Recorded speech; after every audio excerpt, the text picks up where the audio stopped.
He wants to give her everything she wants.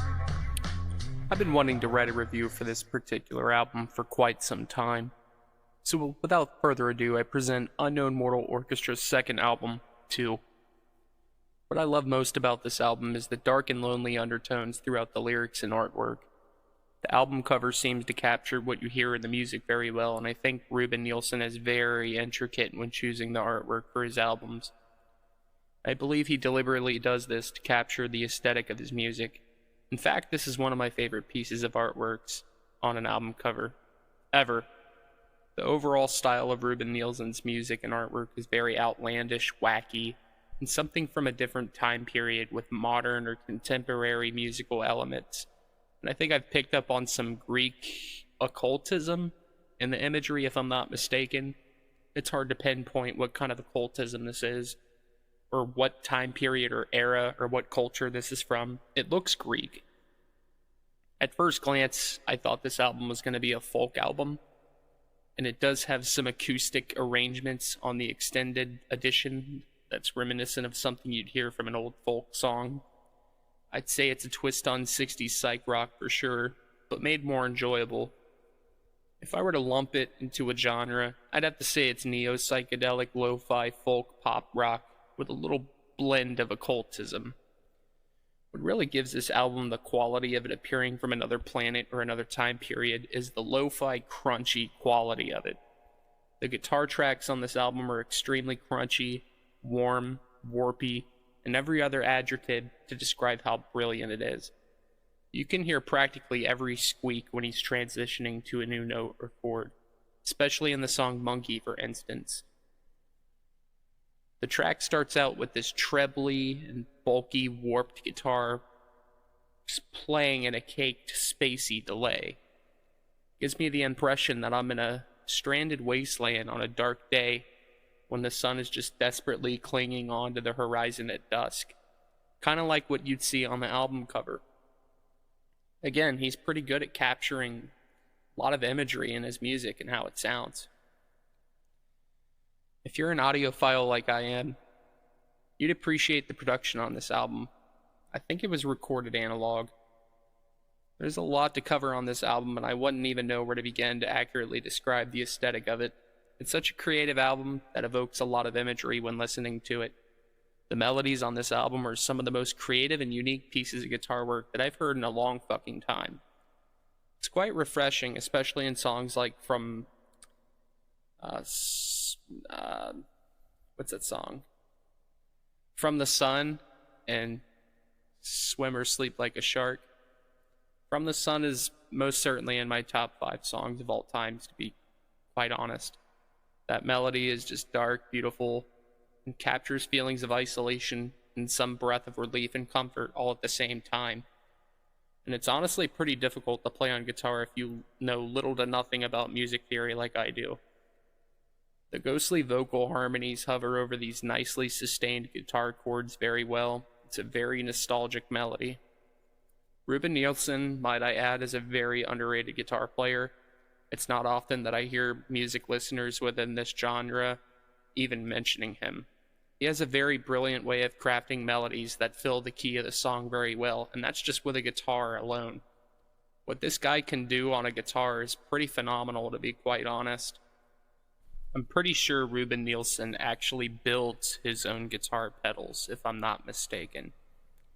I think I saw UMO in like 2016, 2017 in Columbus, Ohio. This was right around the Multi-Love era when he came out with Multi-Love and he went on a massive tour. And I gotta be quite honest, it was pretty good. I believe the band Whitney opened up for him. They were a pretty good live act. I don't really listen to them, but they're still a pretty good band. Yeah, man, I saw his guitar rig, his pedals, and he had a pretty interesting setup. You know, he had your run-of-the-mill phaser pedals, but he had a couple pedals in there that I've never seen on a pedal board. Then I've watched a couple videos where he explained some of the pedals that he built, and they were pretty cool. But yeah, trying to explain the aesthetic of this album to somebody who has never really listened to this genre of music is very, very difficult thing to do, quite honestly. I mean, I would assume people would associate those crunchy, surfy, rock riffs with Hendrix or Eric Clapton or Cream, but I wouldn't say so. I would say he definitely has a very unique approach when recording guitar and creating riffs and melodies and licks or whatever. When you have a band like Unknown Mortal Orchestra or Tame Impala, oh, I'm sorry, Tame Impala's not a band, I know.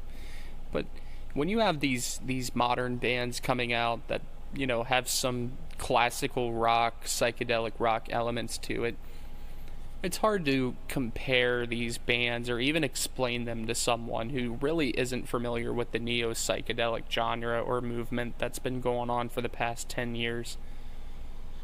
Because they'll always associate it with the Beatles for some fucking reason. I don't know. Like, somebody that really isn't cultured will say, oh, well, yeah, this sounds like the Beatles.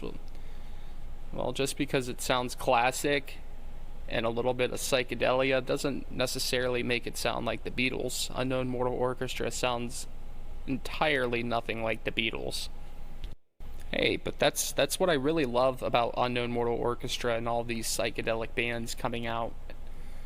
They add a lot of different genre. They blend a lot of genres.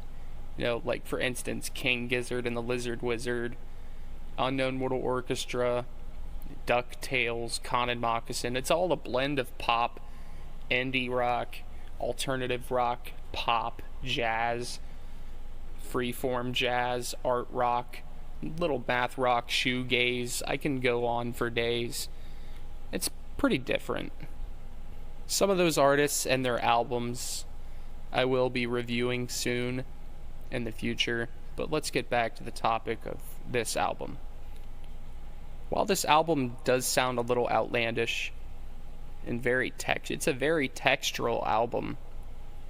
A lot of the instruments are mixed very well. Like, for instance, the drums, very clanky, very dry. It has this nice presence in the background. It's kind of trebly, but not overbearing. And it sounds very nice on headphones. That's what I love about it. When you put on a pair of headphones and you just listen to the entirety of this album, it just sounds very warm and very outlandish, and it has a lot of ambience to it. For instance, in the song From the Sun, there's a couple guitar sequences where he just strums the chord and sustains the chord, and it just blends into the mix so well. It just sounds like a nice ringing in your ear that's just subtle, and it just echoes. I like that. And the bass on this album is actually pretty phenomenal too. The bass is definitely cranked up. It's very low and gritty and definitely in your face. Especially on the song One at a Time. That bass riff and that guitar lick is just phenomenal.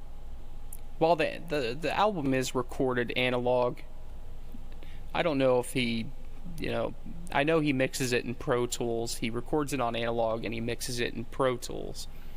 And I like that, A lot of these musicians that are coming out in the neo-psychedelic genre right now are going back to the roots of recording, and I think that's pretty interesting that they're working with a lot of gear that was used in the 70s and the 60s or even the 80s, like synthesizers and mini Korgs and Rolands. I think that's pretty cool. It definitely adds a dynamic to the music that's a lot different than what we hear today electronically. And if you appreciate music like I do and the production on certain albums, even if it's modern, I like the work that's invested into it and the recording methods that are used, the way that the instruments are arranged, the drum sets are arranged, how the mics are arranged, what mics are used. I think it's really fun to read about the recording process. I haven't read too much about the recording process on this. I think a lot of it was recorded in Chicago when he moved from New Zealand, but I'm not too sure. Anyways, if I were to rate this album out of 10, I would definitely give it a 9.8 out of 10. I think that's a pretty generous rating, and I think that's just my bias. I really love this album. It has been a defining piece of art in my life and in my youth. If you disagree, comment, like the video, subscribe, and if you want any more reviews, just submit a review and I'll review the album. As long as it's neo psychedelic, electronic, classic rock, or even psychedelic, or alternative rock. That's basically where I reduce myself to my music. But thank you.